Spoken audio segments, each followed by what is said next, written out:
Fuck, it's happening. It's happening again. Brett, it's happening again. It's on me. It's on me. It's on me. It's on me. It's on me. Back up to the front door. I have salt down. You're good. No, I'm not. I'm not good. I'm fucking dead. I'm fucking dead.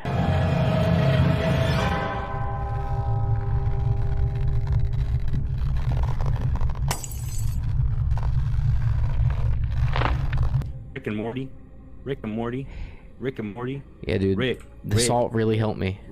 Rick and Morty. If you look to your right, you can find my dead body. Rick and Mortis. Rick and Mortis. Rick and Mortis. Rick and Mortis.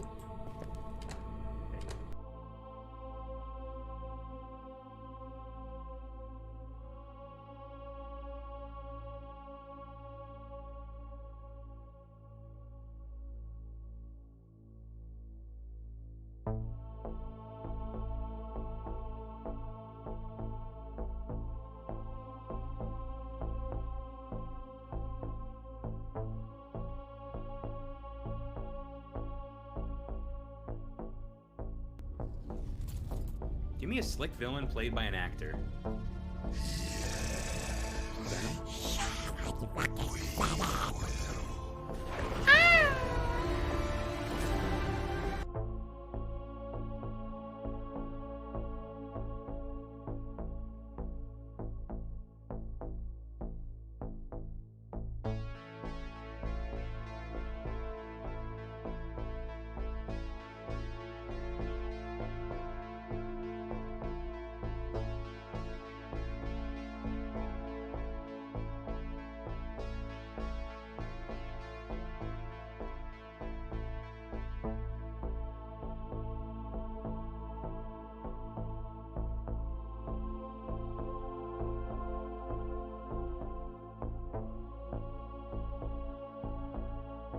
This bad room in here. Yeah, it's a bad room in here. This looks pretty bad.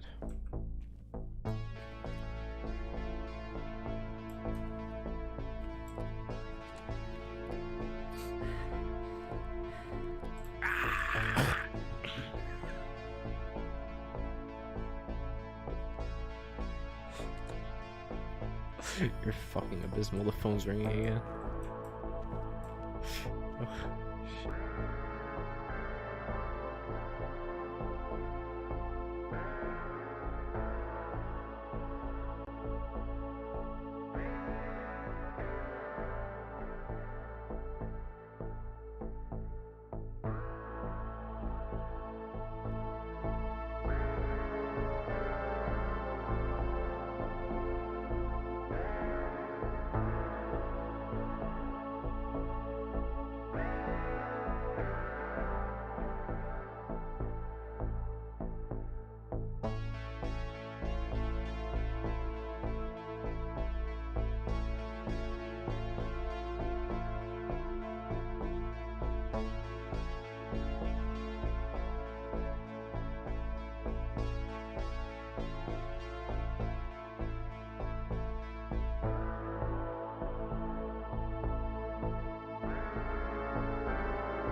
See what this baby's got inside it. Hey, what's up, guys? Brett from Hapticast here. Me and the guys are over in Oaks, Pennsylvania. Who suck you off, Bill? Oh, Josh, I hear screaming. Oh no! It's gone. The controller's gone. Look at that. You look fucking fantastic. Welcome to Haptic HQ.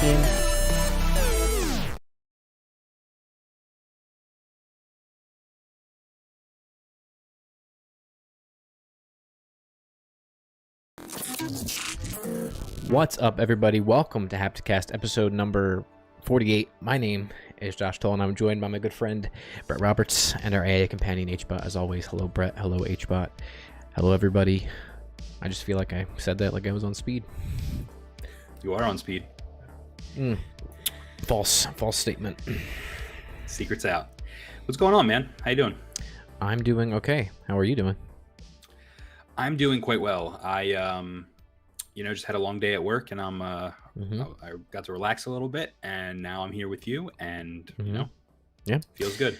Yeah, I also had an interesting day at work, and then right before this, before I came out of my my office in HQ, if you will, and came up here, I was playing some Demon Souls again, which I'm sure we'll talk about in a little bit. But yeah, anyway.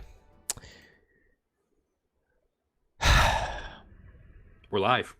Yeah. Yes, we are. Hello. I'm wearing merch. You're wearing merch.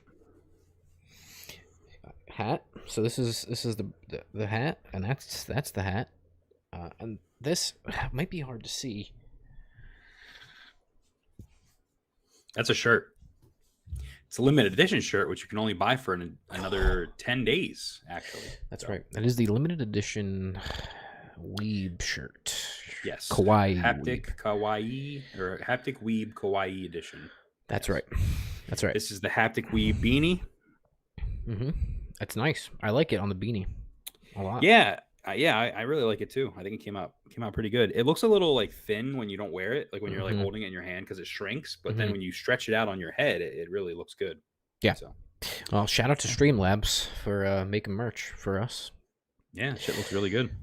It does. You can buy it streamlabs.com/hapticintel or something like that. Probably in our bio.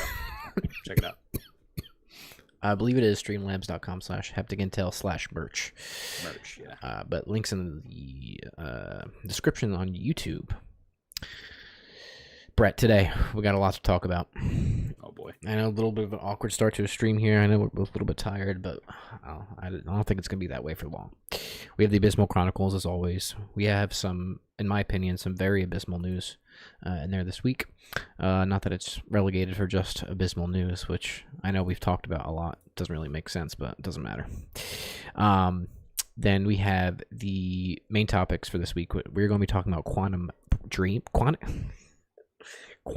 Dream, and their foray possibly into a Star Wars game.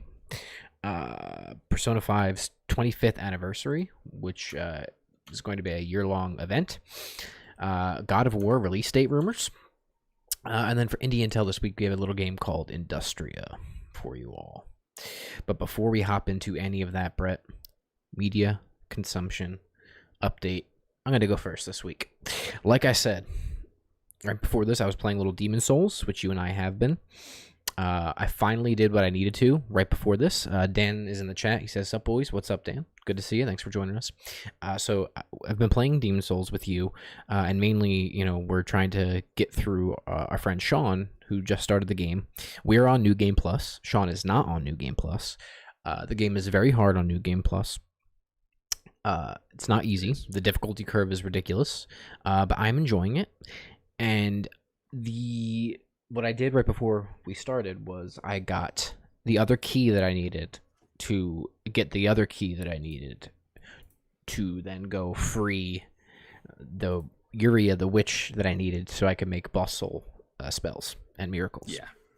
So I did that myself. I appreciate you helping me yesterday get that one key. I realized what I needed to do was actually way easier than what I thought it was, and where I needed to go was before the Tower Knight. And then where I needed to go after that was right after the Tower Knight, so I didn't actually need to go near all those officials again. So that's right. Wow. What else? I feel like we watched a movie this weekend. Maybe I'm wrong, actually. I did not watch a movie with you. Okay. I don't think I watched a movie this weekend. Yes, I did. Maniac from the 70s. No, 79, 80, which was really good. That's actually, dude. We had our good friend Dave from Maryland in the Air Force. That's right. He came home and we hung out with him for a little bit. So not so much watching movies when we were hanging out, but played a lot of board games. That's true. We did. Played a lot of board games. I really don't think I watched anything else. What We Do in the Shadows, Yep. which is slick. But yeah, I mean, kind of a lull. Been busy with some stuff. You and I were busy finishing something last week, which I don't know. I don't think we're quite ready to discuss that yet, if at all. So put a pin in that. But yeah, a lot of stuff coming out this week I'm excited for. Midnight Mass, which we have a exclusive screening that we're going to for the first 2 episodes. Problem with that is I watch AEW on Wednesday nights, so I would just skip Dynamite this week, but dude, It doesn't start till 9. The screening, so AEW's on at 10 until I know. 10. Well, if you don't go to the exclusive screening, you're bad. But AEW, it's the Grand Slam event. It's like they've been like it's like a pay-per-view basically on TV. Right. So I don't know if I can miss that. And if that's the case, Josh, and I will be missing the Midnight Mass screening, if it's possible, I would like to give my screening permission, if possible, to one of our viewers. So, perhaps that's something that I will be doing. So stay tuned. You got to go to my Twitter @BrettRob, and when I get the code, which I should get, or the link tonight or tomorrow, I will probably tweet about giving it out. So go follow me on there. I like that little giveaway. All right, cool. Because I had thought about doing a stream maybe after that of just something and discussing it, but if you're not going to watch it, maybe not. Well, so whoever is the person that takes my code has to join you on stream and talk about it. Kidding. Okay. That's a great idea, though. It's a good idea. I think you should, with or without me. Wow. Okay. Yeah, we'll talk about more. But anyway, I think that's pretty much it. Lots of other stuff coming out this week, which we'll talk about. That's it. What do you got? So I've been playing Demon Souls with you, obviously, as you said. You know, getting our ass kicked in New Game Plus. It's not fun, but it is fun at the same time. How comedically abysmal it is. So I'm just going to stop talking about Demon Souls. I've also been playing an indie game called Eastward that just came out. It's very much inspired by like Earthbound or Mother. Very stylish, very cute. I love it. I love it so far. I haven't really played much of it, but I'm really digging it. Pokemon Go I played a lot this weekend because they did a community day. Nowhere near as much as our friend Sean played, but a decent amount. Got to get that shiny Pokemons, so I did that. Shows what I'm watching. What We Do in the Shadows, just like you. That show is phenomenal. If you're not watching it, you're missing out. I want to shout out Dave on FX. It's been over and I've been done watching it, but last night were the Emmys and they didn't get a single Emmy. So that's fucking abysmal. And also they literally had him come out and like do a performance, but it was literally just him covering Biz Markie. You Say He's Just a Friend, which is abysmal. No offense, Biz Markie, rest in peace, my man. But you know, Dave could have performed like one of his own songs or something. So that was abysmal. Gato was there and he looked fresh. So there's that. I also am watching the show Heels on Stars, which I mentioned like a week ago or something. That show fucking slaps. So that's good. I watched Dark Side of the Ring, which is a wrestling documentary show. They just did an episode called The Plane Ride from Hell, which details a plane ride that happened in WWF back in like 2002, in which Ric Flair was spinning his penis around like a helicopter blade in front of women and telling them to grab it. Scott Hall was telling women he was going to lick them. They talk about Brock Lesnar flashing his penis in the locker room to people. So a lot of bad things happened, and a lot of people are in trouble. So that's fun. The wrestling world's very up in arms right now. Yeah. So I recommend watching that. And then also we both played COD Vanguard. Oh my god, I forgot about that. The beta. Oh, I forgot about that. If you want our opinions on it, just go look at our Twitters. Yeah, Dan in our chat says I got 3 shiny Oshawotts, dude. Nice. I got 1. And it's really it sucks very bad. But I like to tell Josh all the time that it doesn't matter to me like what their stats are because I just transfer them to Pokemon Sword and Shield anyway. So or the home or whatever. So right. That's awesome though. Very cool. All right, Brett, why don't we go ahead and hop into the Abysmal Chronicles and tell people what it is and tell me what we got. Yeah, so the Abysmal Chronicles is a new segment we started on the show a couple weeks ago, and basically we will break down a couple stories that were just a little too abysmal to make it onto the show as main topics. So we're going to start here by talking about some upcoming game releases, Josh. I think this is going to be a standard for the Abysmal Chronicles moving forward. I just saw one of these, and I can't believe it. So Kenna comes out on September 21st, which at the time we're live right now recording this, it is actually tomorrow. So that I is hope correct. It's good. Me too. I still don't know what that game is. I'm not excited about it. I couldn't care less. And yeah, I wish I knew what it was because it looks cool, but that's it. And you said that they didn't make the review embargo until the game released, right? Yeah, the review embargo, I believe, is 3 a.m. Eastern time today. And they didn't really send out any review codes, period. So that's usually not a good sign. That's sus. Usually not a good sign. Not that I'm saying it's going to be bad, but, you know, everybody's online today talking about, ooh, the photo mode and blah, blah, blah. It's like, yeah, dude, but what the fuck is your game, bro? Ew, I never say that. I didn't like that. Bro. Yeah, anyway. So yeah, Kenna comes out tomorrow. Death Stranding Director's Cut comes out September 24th, which is just in a couple days. Lost Judgment, which I completely forgot was even a fucking thing, comes out September 24th. Same day as Death Stranding Director's Cut. You know which one you guys got to buy. And then Hot Wheels Unleashed. This is the one that blew my September 30th. mind. Yeah. It looks good. It looks like a good time.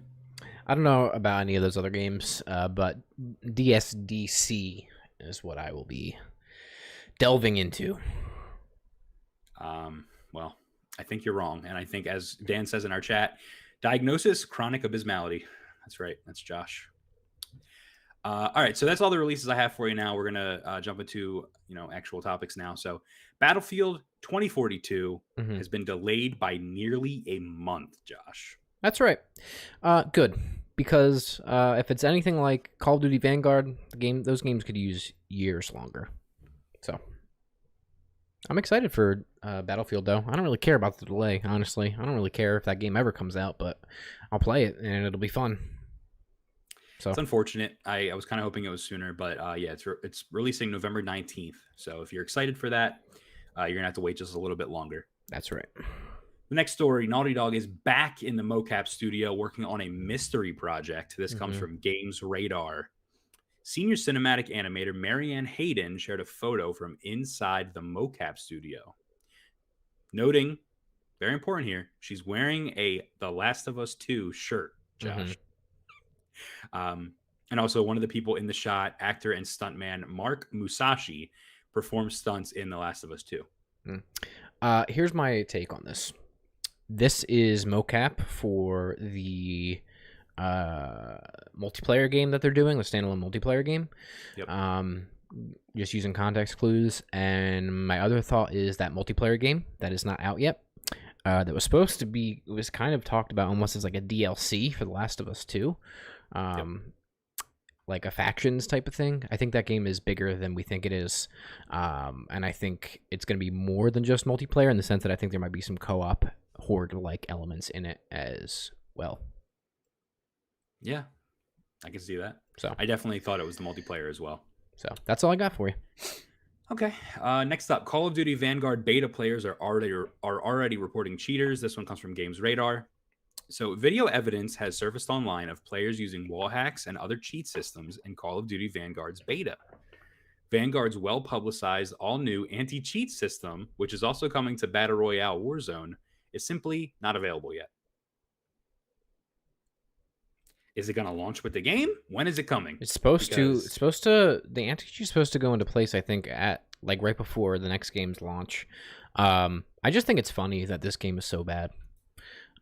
It's terrible. We played it. It's awful. Why? Doesn't do anything new. Go away. Call of Duty forever. Honestly, is that a nifty 50s cup? You have a milkshake in there? Nah, iced tea. You just saved the cup from before. Yeah. Well, Okay, I got excited for a second. You don't save the cup. I haven't saved one of those cups. No, I'm bad. Why have you not? I don't know. And we actually literally got one this weekend, the day that you weren't with us. We went for frosty chocolate milkshakes. It's a long drive. We wanted milkshakes. You guys went to Philadelphia all the way from Japan, where HQ is. Pretty cool. Anyway, Snapchat is getting an Among Us clone from Zynga. This one comes from The Verge. Zynga is bringing a social deception game called Revamp to Snapchat's games platform soon. The developer announced last Friday. Players in Revamp aim to reveal who the vampire player is among their friends while they renovate the rooms of an old mansion. Sounds like it does literally nothing different. It's an exact clone, and I don't care about it.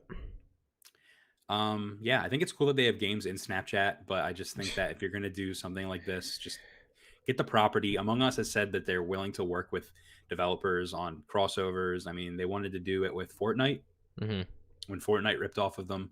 So, yeah, this is stupid and not good. Yeah, who cares, dude?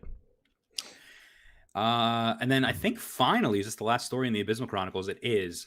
Nintendo's latest FCC filing reveals a mysterious new controller, Josh. Yes. This one comes from The Verge as well. Nintendo may have a new wireless controller in the works based on this new FCC listing the company filed on Thursday. The new device has received the model number HAC-043, which, if it matters, 43 is one model number higher than Nintendo's wireless SNES controller from 2019. Yes. The device is wireless and uses Bluetooth, and it appears to draw more power at 3.5 megawatts. I don't know the abbreviation for electricity, than the Joy-Con's 2.7 MWs. The FCC label placement, which can sometimes reveal a bit more about how a device actually looks, also suggests whatever it is would be a departure from the single label that the Joy-Con use. So, what are your thoughts? I have my ideas. I actually have it in the notes there. What do you think? Well, I just hope that this means that they're going to release like another controller peripheral, I guess. Yeah. That would be my hope. I don't know if there's more insight I have to it than that, though. So this is kind of my theory here, is that there's also rumors that the Nintendo 64 games are going to be coming to the Nintendo Switch Online library very soon. And I think it's and Game Boy and Nintendo DS potentially. And I think that this could possibly be a controller to align with that announcement, kind of like they did with the SNES controllers. Yeah. So it could be a wireless N64 controller that works on your Switch. Yeah, that would be cool.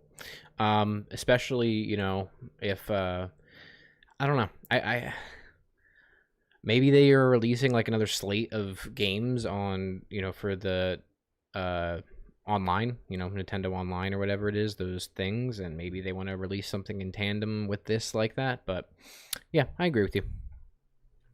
Yeah, well, that's all I have for you in the Abysmal Chronicles today, Josh. However, I do want to say something that is abysmal, that should be on the Abysmal Chronicles. Josh, did you know that now 75% of all of our viewers on YouTube are not subscribed to Haptic Intel? It's getting worse. It's getting worse, but it's okay because at least people are watching, right? It's true. People are watching. Well, you know what they say, Brett. If that number doesn't get better. What do we say? HBOT is going to start swimming with the fishes. HBOT will start swimming with the fishes. Yeah.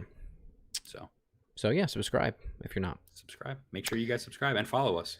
And with that, Josh, I think it's time. Roll the intro.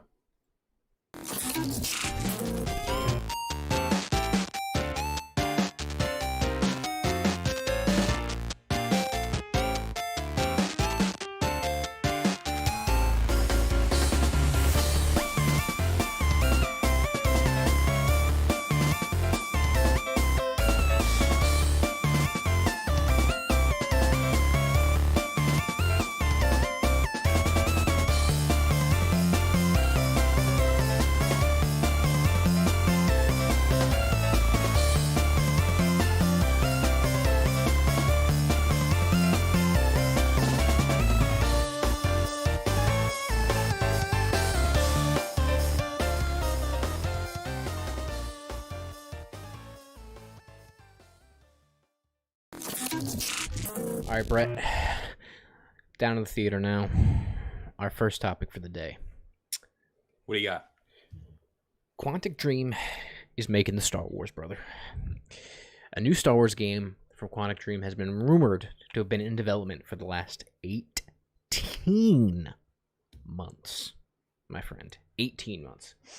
So, those of you, obviously, that don't know, I guess, real quick, we'll go through it. That Quantic Dream, makers of Heavy Rain, Detroit Become Human, Beyond Two Souls, you know, those kind of games. Well, basically, their contract with Sony has ended, and French YouTuber Gouts,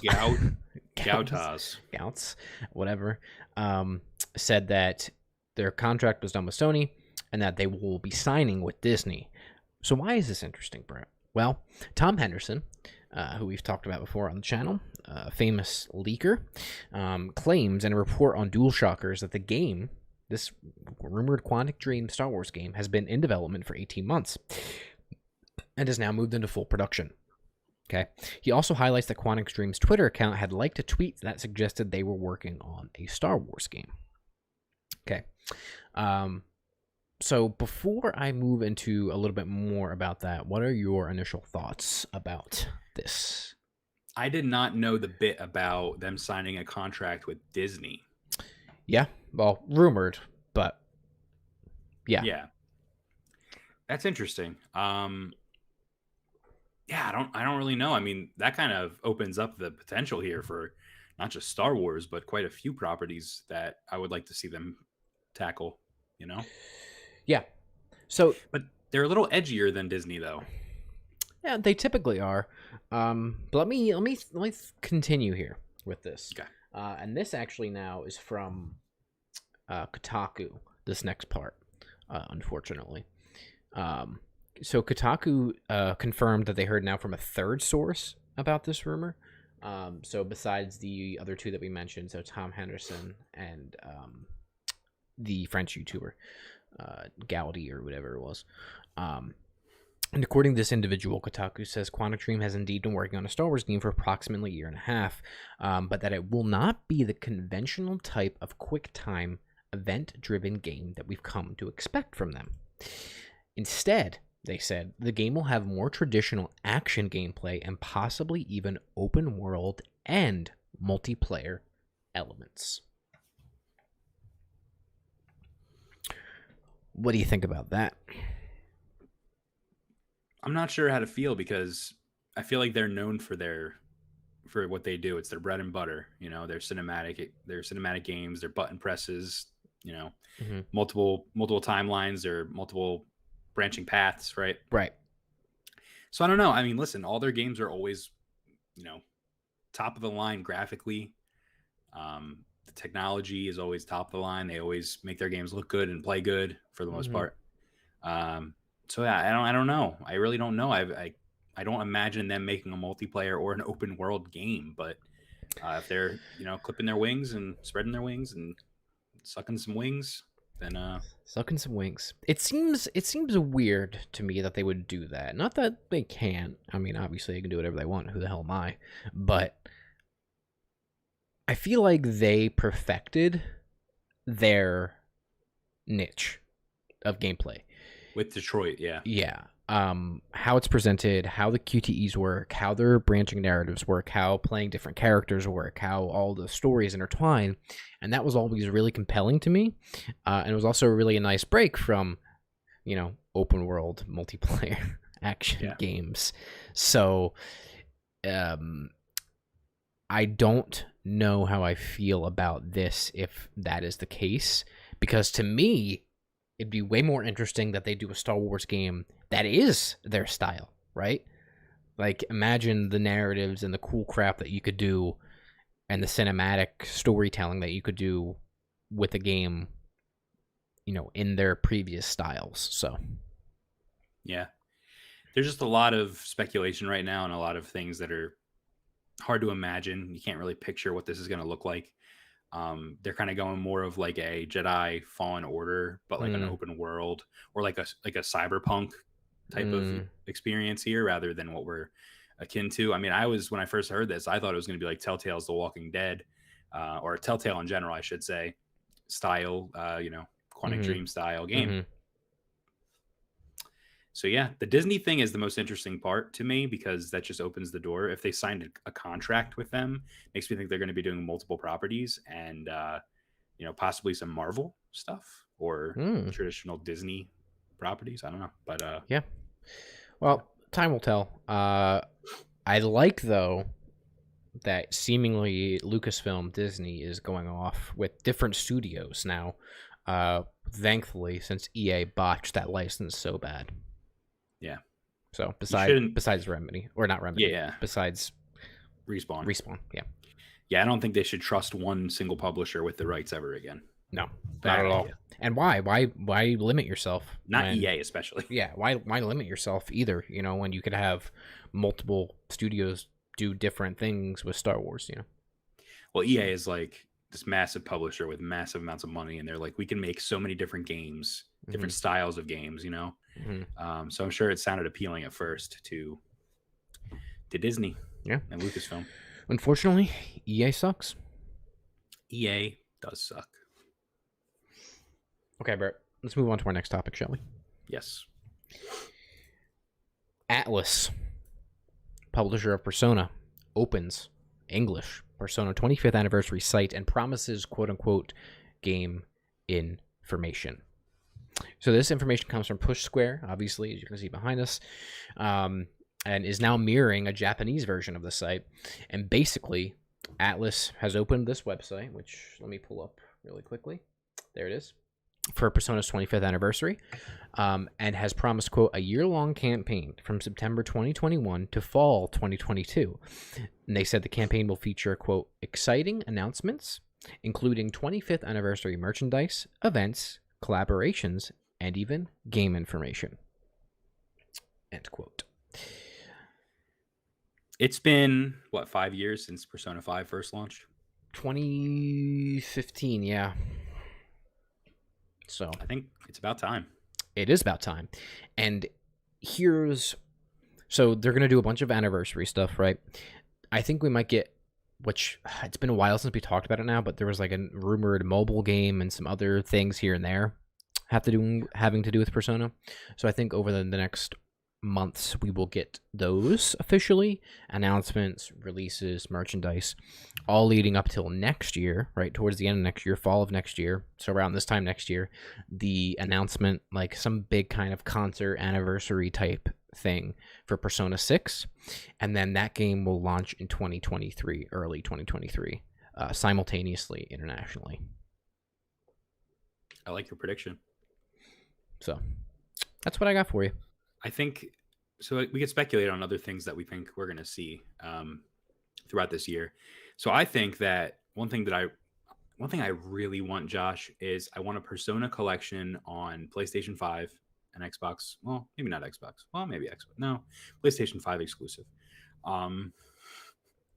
Okay. And PC. And I think they should at least port the rest of their games, like, because they did Persona 4 Golden, right? Mm-hmm. So I think they should do a bunch of PC ports. I think they should port all of their, from Persona 3 up till, well, I guess 3 and 4, I guess is what I'm trying to say, on PS5 and PS4. And you know what? Dare I say it? God damn it. Give me Persona 4 Golden on the Switch. Because whoa, I will play the fuck out of it again. Whoa. Yeah. You think they would really put it on the Switch? Nah, I think PC and maybe PlayStation consoles are where it will end up. Yeah, for sure. Yeah, that's what I think, man. I mean, listen, Persona 6. I feel like we waited for Persona 5 for so long, and we don't even have an official. Yeah, we don't even have an official. But when did they reveal it? Was it like a 7-year wait from when they announced it to it came out? It was, I think, so that game launched 2015 in the West. It launched in 2014 in Japan. I believe it was announced in 2012. So a couple of years before that. But they might not be doing that this time around, because if you remember, last time there was what came out afterwards was that they scrapped or shelved the original idea for Persona 5, which was supposed to be this expansive narrative across multiple areas and not just in one city, and they scrapped it due to some stuff that happened in Japan with those natural disasters, and then Persona 5 ended up becoming the Japan-centric type of story that it was. So, yeah. Yeah. Yeah. Interesting. Well, you know what? Another thing that I would really like, it's not quite Persona, but it's Atlas, and it's kind of something they do every time they are releasing a new Persona game. They release like a game in between, right? Mm-hmm. Right. Between 4 and 5, we had Catherine, I believe, right? Yeah. And they tested out some of the new tech for 5 in Catherine. Right. So I kind of hope we go back to that. What was it called? The Golden Playhouse series or something? Something like that, yeah. It was supposed to be like a franchise, a series, like an anthology. And we never got another one. So I think with the success of Catherine Full Body, perhaps we'll get like a game like that. I truly don't know. But yeah, I'm really holding out for Persona 4 and 3. You know what? I'm not giving 3 enough credit. I haven't actually played 3 all the way through. Yeah. So I would really like 3. Yeah. I would love a proper, not even port. I would love a proper like remaster, almost remake of 3, because my main issue with 3 is that it's just really old now, and while it's still playable and it's not super clunky, I think it could definitely use a fresh coat of paint, and especially some more fine-tuning with that Tartarus system or whatever it is, which... So my thing is that there's no definitive edition of the game, because True.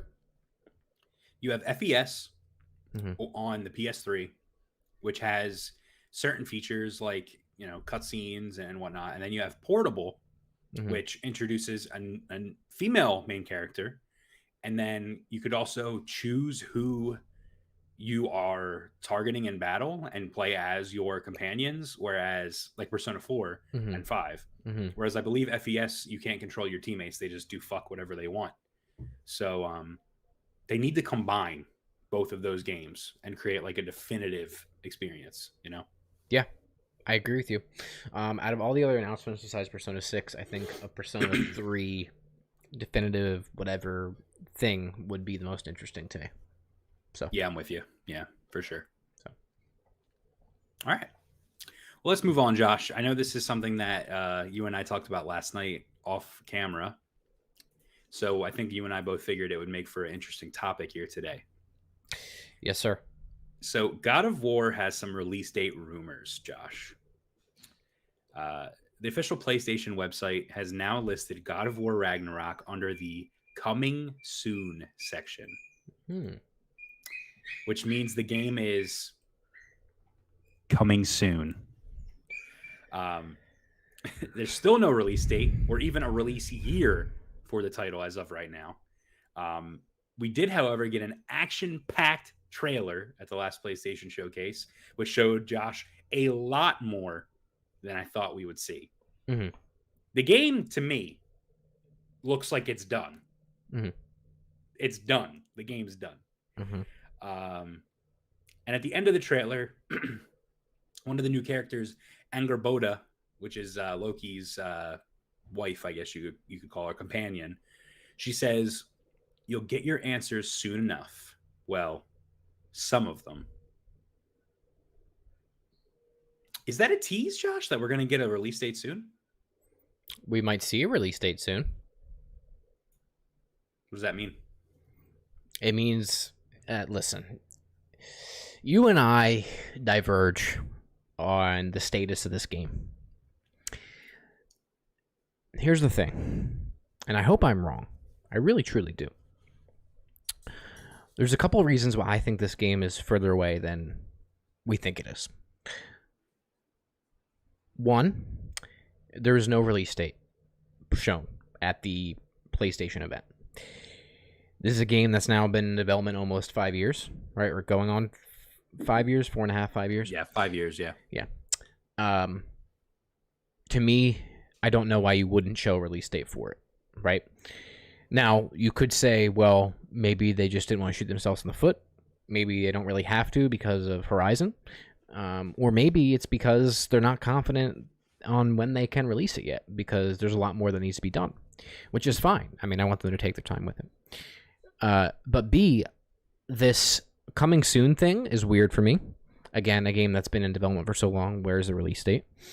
And number 3, Cory Barlog himself, who is not the director of this game, but is still working on it in some sort of executive capacity, said, let me find the exact quote here.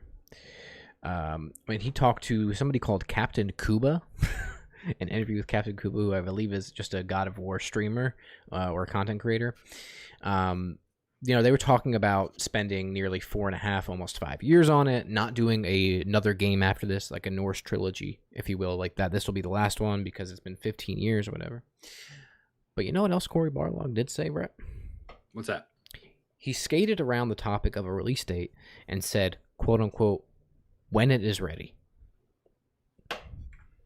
I think they're worried that with all the COVID, stuff that happened, I think they're worried they're going to have to push the game back than their initial date. And I think, you know what? It got pushed. I think the game got pushed back, but it just doesn't matter. Internally, yeah. Yeah, we just didn't know the date. Right. So I just... The biggest, weirdest thing that I'm still going to be hung up on is the release date. No release window, no release date, no smell of when this game is projected to be. Now, we know Horizon's coming out February 18th. February 18th. Do they even need God of War next year? I don't think so, as far as like big releases go. You're the guy that keeps complaining that PlayStation 5 has no games. I do. I'm saying no. I'm saying we needed this game last year. This game should be out already. This should be done, and it should be a PS5 exclusive. It should be out in my hands right now, which is why I'm, so sorry for my own opinion. But I think from PlayStation's perspective, that if you put, Horizon in February, right? You would either put this game in summer of next year, God of War, you'd put in summer of next year, June, July area, right? Or you would just scrap that and wait until the following February and release it. Because there's no track record for Sony releasing games in the fall. There's no first-party exclusive games that have been released in the fall except for Days Gone. This game's coming out April or May. You're wrong. Why would they release one of their biggest franchises in February and then 2 months later release the other biggest franchise in their catalog? Coming April? No, that just makes no sense. This game makes no sense. is coming April.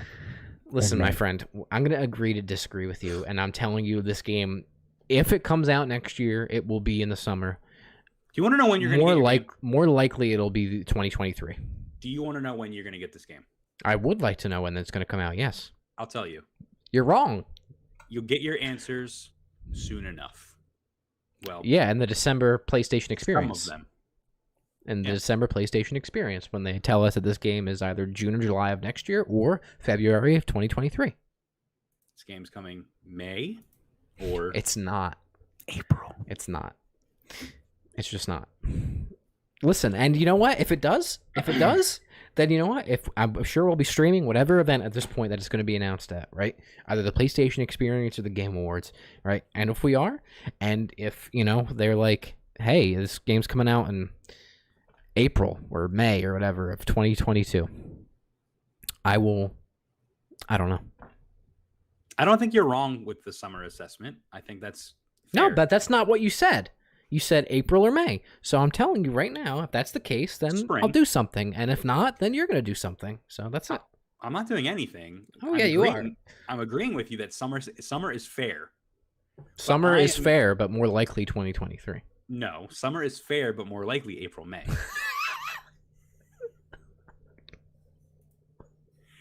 So that's that. And you heard it here. Do your research. Read between the lines. You'll get your answers. Soon enough. Yeah, I get it. Okay, cool. Anyway, You have anything else to say about this abysmal game? It's my most anticipated game that we know about right now. I agree. And can we both agree that it should be a PlayStation 5 exclusive? It should be a PlayStation 6 exclusive. Okay. Anyway, let's move on to our final topic of the day, shall we?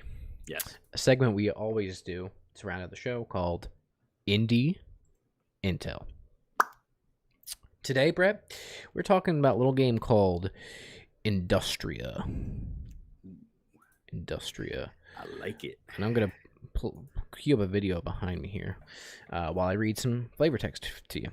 Industria is a first-person shooter that takes you from East Berlin into a parallel reality. Shortly before the end of the Cold War, on the search for a missing work colleague, you decipher a dark past in a mysterious parallel dimension. To set the scene for you, Brett, it's Berlin, 9th of November, 1989. The streets are full of people. After 4 decades of division, thousands of cars are rolling across the inner German border. The wall is finally open. At the same time, a man disappears in a secret research facility near East Berlin. His goodbye message reaches you too late. You drive back to the office where the state security has already destroyed all records of the research project. The complex is deserted and empty. The search for Walter takes you deep into the center of the facility, right into the heart of the universe where time seems to stand still. And I just want to say how slick I am for timing that up with the fucking the trailer behind me. Okay, I'm just gonna tell you that right now. That was pretty good. Okay. So yeah, this is an indie game. It is not on Kickstarter or anything like that, but you can wishlist it on Steam. And Brett, even more importantly than this game looking, I mean, very good, like really good. It's made by a small team of, I think they said 6 people. They're called Bleak Mill. Bleak Mill, yeah, and it's I think the creator on Twitter. Oh yeah, here it is. Industria is about 4 hours long, priced at $20, single player story, the company's first game, and it's made by 2 to 6 people in their free time. Wow. So, yeah, it comes out September 30th. Correct, September 30th. It's described as an indie action adventure FPS with a female protagonist. Mm-hmm. It is atmospheric, it's first person, single player, and a little bit of horror as well. Yeah. And I believe somebody compared it to like sorry, I'm looking through screenshots now. There's like some sort of David Lynchian twist. Oh. It reminds me of like that game Atomic Hearts a little bit. Yeah. Which isn't out yet, but these little like robot creatures that he has in this game, they remind me of Atomic Hearts, but also like the attention to detail in the AI and the animation is like so cool. As you watch these like robots without even like they don't have heads. It reminds me of like the what's that, the university that creates those robots that walk on their own and shit. The robots, yeah, they like walk and shit. Like that's what these robots look like, and the AI is like the animations are like spot on for that. Yeah, like a clumsy robot, you know. And so the scenery just looks awesome. Yeah, it does. So listen, wishlist this game on Steam. Comes out very soon. So we're streaming right now. This obviously, and you'll see the full thing, but we'll release it separately as well, which will be out prior to the game's launch. So wishlist it on Steam, and then follow Industria over on Twitter. And I am following them on Twitter. And yeah, support them. And follow the creator, which I am right now, Industria Dave. Wow, he's actually followed by some really big people, including Alex Battaglia from Digital Foundry. So cool. Oh, and follow Bleak Games. And now I'm just following people on Twitter. So, anything else you want to say about this game? The game looks pretty rad. Go check it out. All right, Industria, check it out, folks.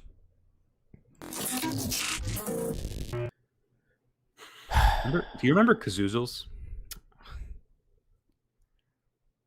Sweet Tarts Ropes, they're called now. I remember Kazoozles. Yeah, you just took me really far back with your naming of Kazoozles there. Why? Your fingers smell like it? I had a pack of them for on the way home after work. Wow. And my fingers smell like Kazoozles. Wow. Good stuff. I haven't had... I'm maybe tried them once when they changed the name, and that was it. Because one of the appeals of eating a kazoozle was the fact that you could have it, right? You'll be eating it, and somebody would be like, what are you eating over there? And you'd be like, well, it's a fucking kazoozle. And then they look at you like, what the fuck is a kazoozle? And then you're like, let me tell you about kazoozles. It's got more Z's in the name than any other thing in the world. Yeah. Dude, we used to, if you remember a house I lived in a while ago when we were in high school, we used to walk down to a little quickie mart down there and get packets of kazoozles. I do remember that. 10 years ago. Yeah. More than that. Yeah, actually, way more than that. Well, not way more, but yeah. Like 12. 12 years ago, yeah. Anyway, I want some kazoozles now. Where'd you get them? Where'd you find them? They sell them at Wawa. Okay. Called Sweet Tart Ropes. They're the same exact thing. Really fucking stupid name. Yeah. Well, I guess they figured no one was buying them because they didn't know what a kazoozle was. So I know what a kazoozle is. If you know, you know. Well, yeah, and it was a Wonka product. And What now it's just Sweet Tart's rope. Is Sweet Tarts a Wonka subsidiary? I assume they're all by the same company, yeah. Well, Wonka Sweet Tart, soft and chewy ropes, formerly kazoozles. Yep. Well, thanks for There you have sharing. it. You're welcome. And thank you all for watching Hapticast episode 48. If you liked it, make sure that you subscribe, because what did you say you're? What is it? 75%? Yeah, 75. 75% of people that watch our content, who we appreciate very much, are not subscribed. So if you're not, make sure you do. Make sure you like. Make sure you comment. Make sure you subscribe. Make sure you share it with your friends. Make sure you follow us on Twitch, and do all of that good stuff. Make sure you buy the merch. We have it. If you have ideas for special merch or other things that you want to see from some of our videos, then I don't know, drop us a line somewhere by leaving a comment or adding us on Twitter. Speaking of, follow us on all of our social medias, mainly Twitter. It's where we're most active, and Facebook and Instagram and Twitch and YouTube and Mixer and Mixer doesn't exist anymore. DeviantArt, GitHub, Club Penguin. Club Penguin, that's right. Add us on PSN, but yeah, no, for real, all of our social links are in the description. Do you want to add anything else, Brett? Yeah, my Neopets isn't in the link tree, but if you want to, just DM me on Twitter and I'll send you my Neopet. Okay. Make sure you follow us on TikTok too. We have some seasonal TikToks going up whenever I remember to do it. A couple of days over on TikTok. There's a couple of good ones up over there, clipped from a recent Phasmophobia stream, and our PlayStation Experience stream from our friend Christian over at Save Before Quitting. So anyway, Brett, what else you want to say? Anything else before we wrap up here? I know it's kind of a short one and we're a little tired, but you know what, it is what it is. Short? How long was it? Well, not really, almost an hour. That's what we do over here, though. We bang them out. Yeah, we bang it out. That's right. We bang. It's like 7:30 on the East Coast, and I didn't even eat dinner yet. Same. I can smell it coming from my house across the street from HQ. So I just smell kazoozles on my fingers. All right, folks. Thank you very much for watching. We will check you next time. Do all of this stuff. Goodbye.